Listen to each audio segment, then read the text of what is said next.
किसी नदी के किनारे एक बहुत बड़ा पेड़ था। उस पेड़ पर एक बंदर रहता था। उस पेड़ पर बड़े मीठे फल लगते थे।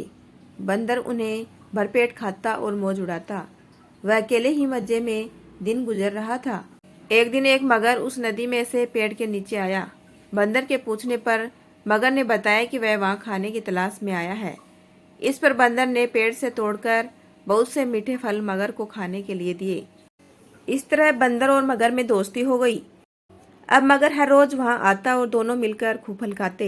बंदर भी एक दोस्त पाकर बहुत खुश था।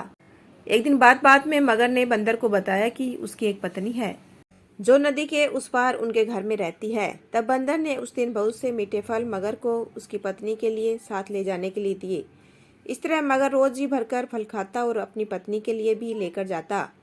मगर की पत्नी को फल खाना तो अच्छा लगता, पर पति का देर से घर लौटना पसंद नहीं था। एक दिन मगर की पत्नी ने मगर से कहा कि अगर वह बंदर रोज रोज इतने मीठे फल खाता है तो उसका कलेजा कितना मीठा होगा। मैं उसका कलेजा खाऊंगी। मगर ने उसे बहुत समझाया पर वह नहीं मानी।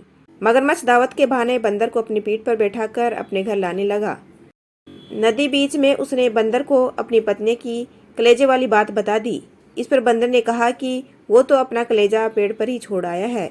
वह उसे हिफाजत से पेड़ पर रखता है, इसलिए उन्हें वापस जाकर कलेजा लाना पड़ेगा। मगर बंदर को वापस पेड़ के पास ले गया। बंदर छलांग मारकर पेड़ पर चढ़ गया।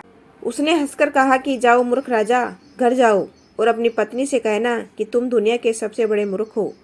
भला कोई भी अपना कलेजा निकाल कर अलग रख सकता है।